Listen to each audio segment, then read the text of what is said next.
Hi friends, அஸ்ஸலாமு அலைக்கும். இன்றைக்கி லிம்ரா விலாகில் சாம்பார் வைக்க போகிறோம். பருப்பு வச்சுருக்கேன் குக்கரில். எப்படின்னு சொல்கிறேன் இருங்க. தண்ணி தேவையான அளவு ஊற்றி வச்சுருக்கோம். இப்போ மூடி வச்சு பருப்பு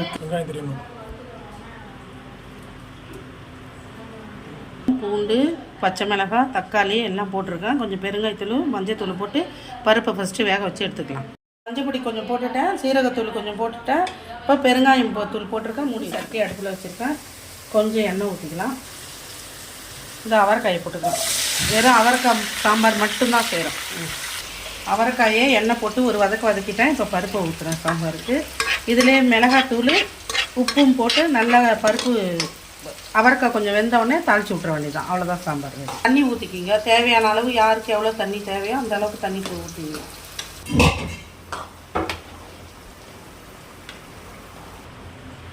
சாம்பார் பொடி ஒரு 3 ஸ்பூன் போடுறேன். தேவையான அளவு உப்பு போடுறேன். கலந்து கொடுத்துட்டு அப்படியே மூடி வச்சிட வேண்டியதான். அவரைக்காய் வெந்தவுடனே சாம்பார் தாளித்து கொட்டிட வேண்டியதான். சாம்பார் நல்லா கொதிச்சிருச்சு, அவரைக்காய் வெந்துருச்சு. இப்போ தாளித்து கொட்டிடலாம். அவ்வளோ. புளி கொஞ்சம் ஊற்றிக்கலாம். ஒரு லெமன் சைஸ் அளவு எடுத்து கரைச்சி வச்சுருக்கேன்.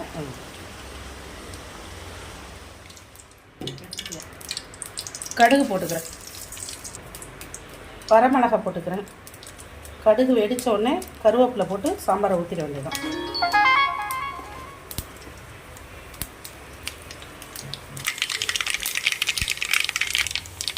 கடுகு வெடிச்சிருச்சு, கருவேப்பிலை போட்டுக்கிறேன்.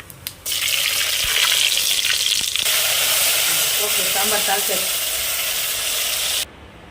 சாம்பார் ரெடி ஆயிடுச்சு. அவரைக்காய் சாம்பார் ரெடி. இப்போது இறால் வாங்கி வச்சுருக்கேன். அதை இப்போது மசாலா போட்டு பெரட்டி வச்சுக்கலாம். அதுக்கப்புறமா வெங்காயம் தக்காளி கொடுத்து அடுப்பில் போட்டுக்கலாம். 3 ஸ்பூன் போட்டிருக்கேன். மஞ்சள் தூள் போட்டிருக்கேன். 1 ஸ்பூன் சோம்புத்தூள், 1/2 ஸ்பூன் ஜீரகம், உப்பு போட்டிருக்கேன். அவ்வளோதான்.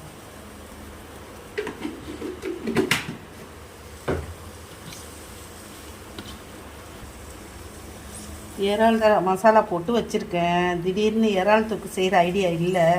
சரி, இப்போ இருந்தால் வீணாக போய்டுன்னு திடீர்னு செய்யலான்ட்டு போட்டு வச்சுருக்கோம். வெங்காயம் தக்காளி நல்லா மசிஞ்சிருச்சு. இப்போ இதில் இறாலை போட்டுக்கலாம். ஏன்னா இறால்லே எல்லா மசாலாவும் போட்டிருக்கோம். அதை அப்படியே அதில் போட்டுக்கலாம். போட்டு ஒரு இறால் போட்டாச்சு. தண்ணி, மசாலா தண்ணி கொஞ்சம் ஊற்றிக்கிறேன். இறால் வேவருக்கு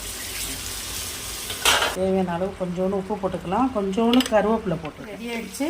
கொஞ்சோண்டு மல்லித்தலை தூவி அடுப்பை ஆஃப் பண்ணிடலாம்.